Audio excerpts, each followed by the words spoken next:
بسم الله الرحمن الرحيم والحمد لله رب العالمين والصلاة والسلام على أشرف الأنبياء والمرسلين سيدنا محمد وعلى آله وصحبه أجمعين رب اشرح لي صدري ويسر لي أمري واحلل عقدة من لساني يفقه قولي. Nous allons Inch'Allah poursuivre notre série des pensées religieuses Khawatir de l'imam Ash-Sha'rawi rahimahullah sur son tafsir du verset 16 au verset 18 de Surat Yusuf. Dans le verset 16, Allah subhanahu wa ta'ala nous dit وَجَاءُوا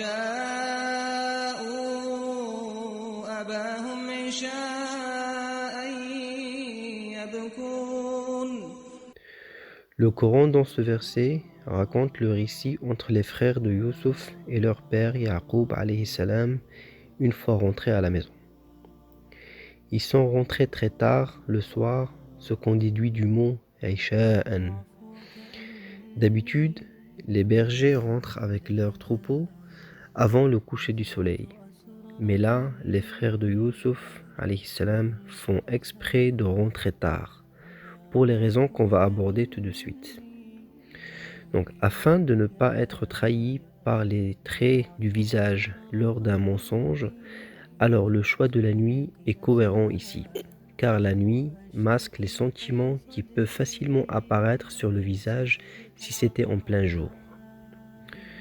Arriver tardivement peut être expliqué aussi du fait que les frères de Yusuf viennent de réaliser la gravité de leurs actes et qu'ils ne savent pas comment confronter leur père, ayant connaissance de l'amour que Yaqub avait envers Yusuf, et du coup prennent beaucoup de temps avant de rentrer.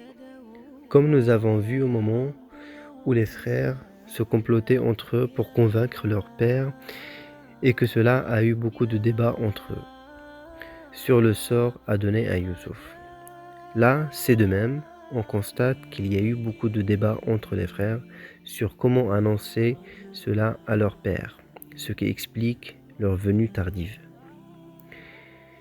Ils sont venus en pleurs, yabkoun. On sait que le fait de pleurer est une réaction normale suite à une émotion pour exprimer une tristesse, mais parfois une joie. Donc c'est quelque chose de inné et que parfois nous ne pouvons pas contrôler. Contrairement si on souhaite bouger notre main, nos doigts par exemple. On le fait à tout moment. Mais pleurer demande un élément déclencheur. Donc cela prouve que les frères se forcent à pleurer et donc d'où le choix de la nuit afin de rester crédibles.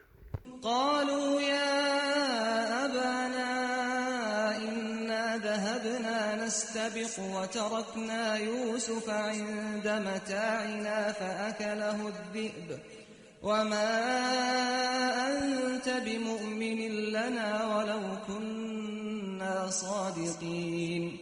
Vient ici l'explication et le détail des faits. Nastabiq, faire une course.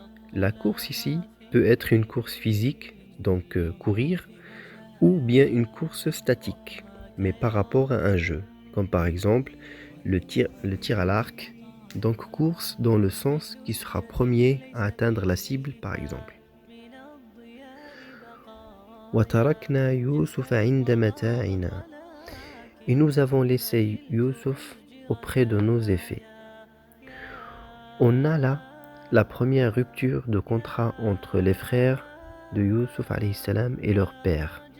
Car pour convaincre leur père de laisser Yusuf sortir avec eux, ils ont dit à leur père « Envoie-le demain avec nous faire une promenade et jouer. Et nous veillerons sur lui. » Or, le fait de le laisser seul veiller sur leur affaire, déjà en soi une rupture du contrat, comme dit précédemment, mais également un mensonge, car comment un petit garçon à son âge puisse surveiller seul les affaires?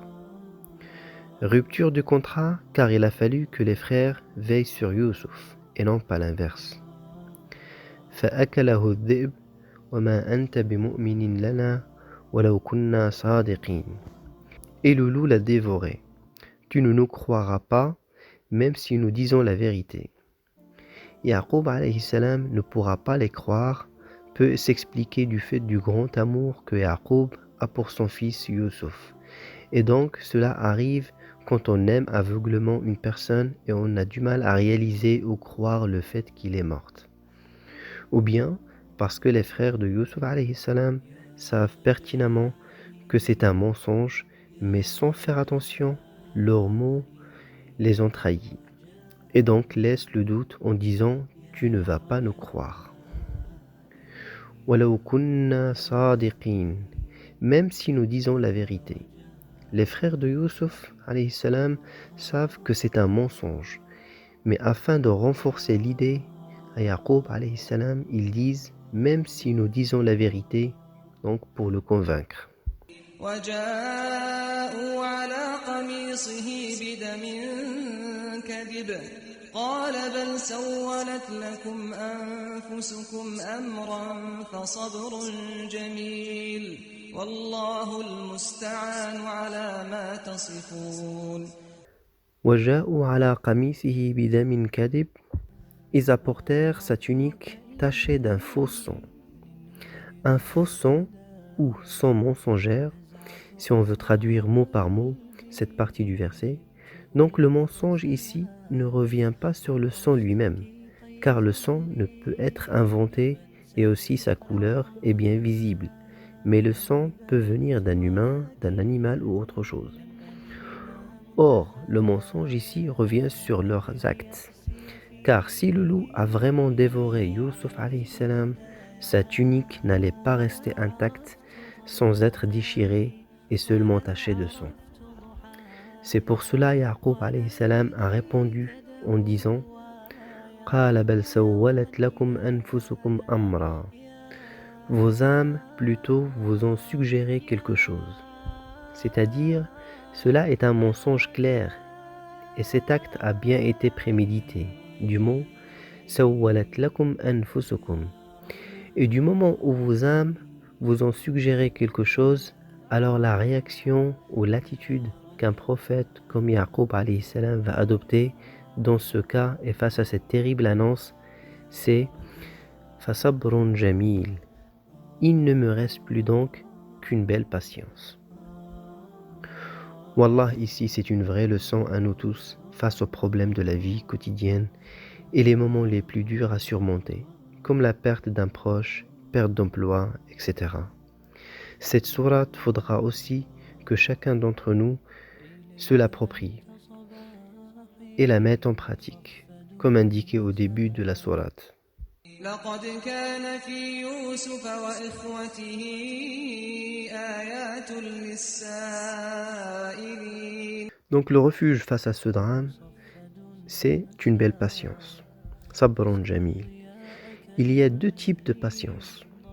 Patience sur quelque chose, donc avec la préposition an, as-sabru an shay, donc il signifie patience sur quelque chose pour laquelle on éprouve un désir, mais qui cache en lui un mal. Par exemple, la patience sur l'alcool, sur le riba, le loto, sur le zina, etc., etc.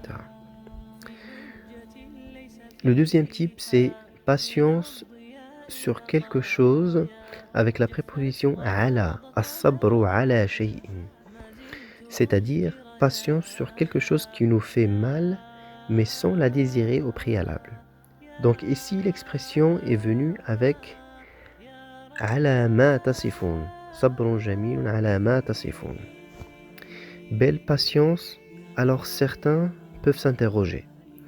Y a-t-il une belle patience et une mauvaise patience? La réponse est oui. Car la belle patience, c'est celle où la personne éprouvée ne va pas se plaindre et accepte ce destin. Alors certains aussi peuvent dire ou penser que cela est contradictoire avec le verset 86 de Sourate Yusuf, où Yaqub alayhi salam dit قال إنما أشكو بثي وحزني إلى الله وأعلم من الله ما لا تعلمون. Il dit, je ne me plains qu'à Allah, de mon déchirement et de mon chagrin. Et je sais de la part d'Allah ce que vous ne savez pas.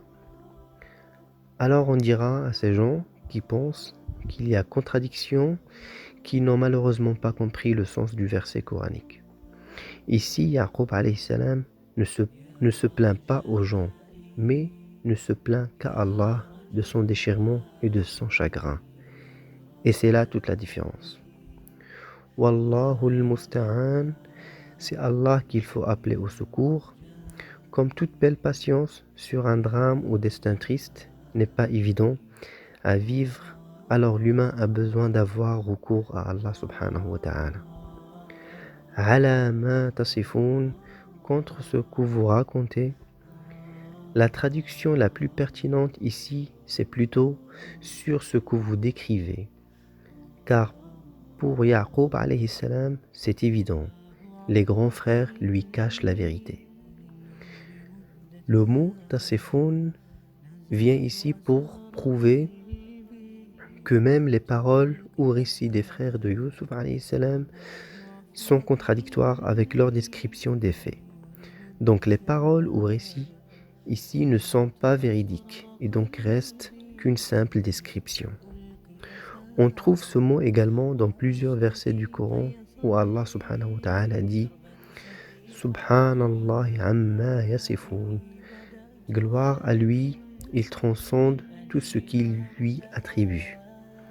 Donc gloire à Allah non seulement par rapport à leur dire, mais gloire à Allah même par rapport à leur description, car il y a mensonge entre leurs mots aux paroles et le descriptif apporté par ces mots aux paroles. Wallahu adra wa alam.